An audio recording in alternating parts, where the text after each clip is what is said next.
I'm Susan Peacock, and this is my husband Calvin. And I've prepared a few remarks. We are not attorneys. And we really will be brief. Calvin.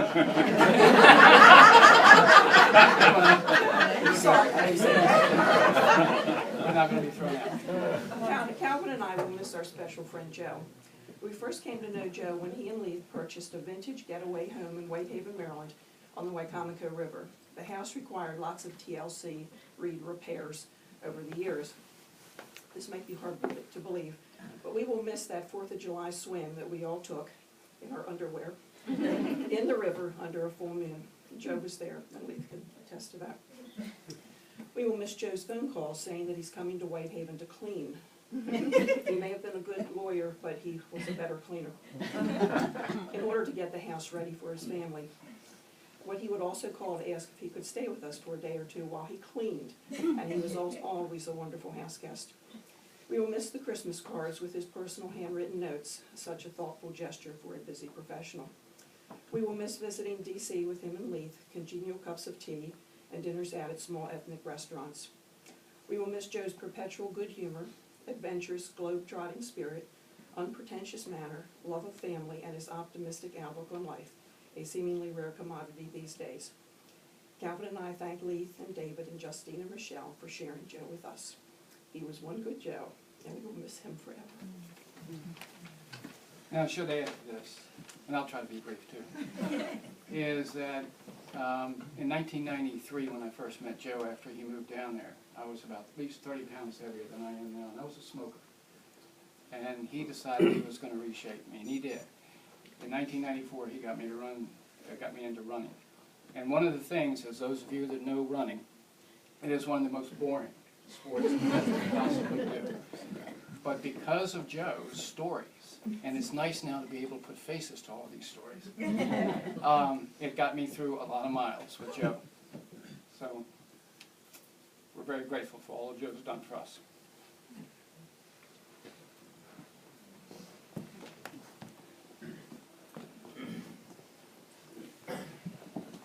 My name's Michael McCarthy. I go way back for law school with Joe.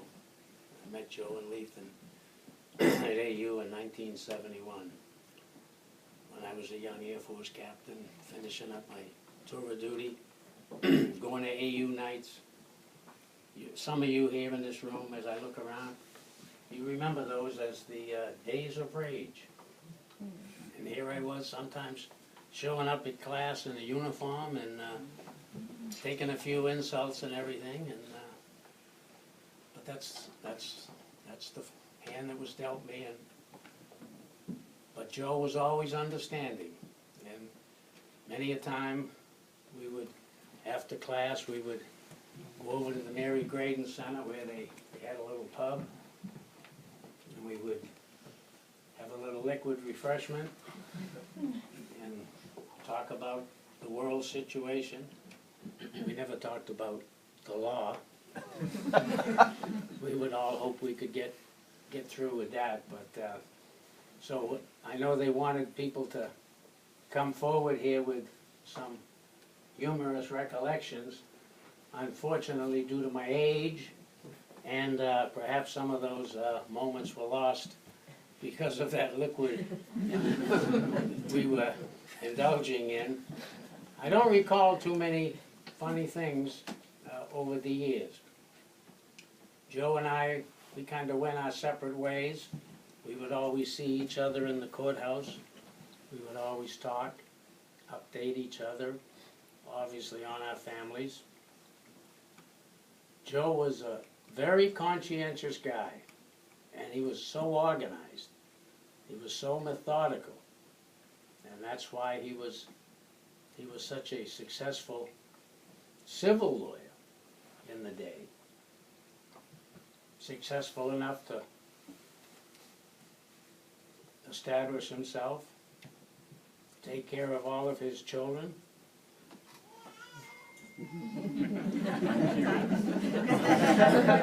I'll get to the grandchildren. I haven't got that far yet.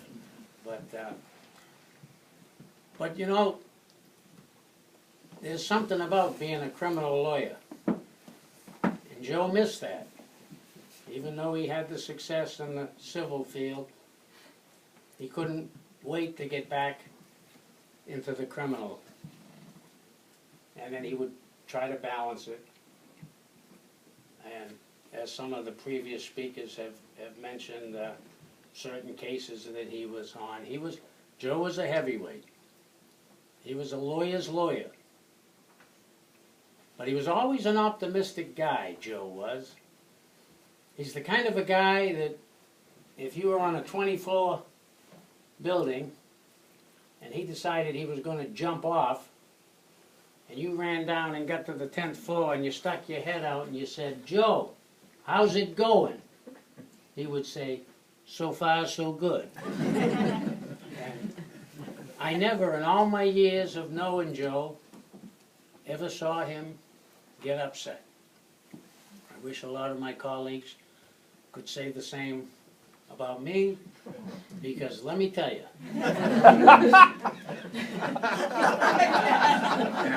trial work in criminal law is stressful. And until you've walked in somebody's shoes that does it, it's hard to comprehend. And somebody might be walking out of a courtroom and they might see somebody. Well, if you're not in the mood to talk to them, you might say something that's you might regret at some point or feel sorry that you said it, but never once did I ever hear Joe say anything that in anger. And he was just so well respected. And another thing I would notice about Joe, and I've heard different people mentioning the coffee, he sure did. He sure did enjoy sitting around at the courthouse at Superior Court. And when I was thinking about this, I remember when they first started with the little cafeteria down there, how big it was. And every 3 or 4 years it would get smaller and smaller because the court was expanding and they needed more room. But Joe would always be there, shooting the breeze with the other lawyers, exchanging war stories. But I would always notice that anytime a younger lawyer would come up, he or she with a question, that Joe would be only too eager to assist the other attorneys. Now, after Joe came down with his illness, we spent a few hours together, and we spent many hours texting. And even when the outlook was bright, he said to me on a couple of different occasions, "Mac, I've had a good life. Leith and I have had a great marriage. They recently celebrated their 50th. He raised his 3 children to be independent. He's seen the birth of, I believe, 5 grandchildren." Yes. 5? All right. He said, "I'm ready, but I'm fighting this." And I would always end any text to him with Bernard Strong, and he would say I was keeping him going, but he was keeping me going, as I had some family members also with some situations. But I would always leave my visits here with Joe feeling upbeat. And finally, when things took a turn for the worse, he ended a text with, "My short list just got shorter." And you don't have to be a rocket science to understand. And I will say that we're all going to have to face our medical problems, all of us at different ages. I never saw anybody handle it with as much grace and dignity as Joe did. He was always worried about everybody else, but he left his family with all the love and peace. And all of us who got to know him over the years are fortunate that his life crossed our paths.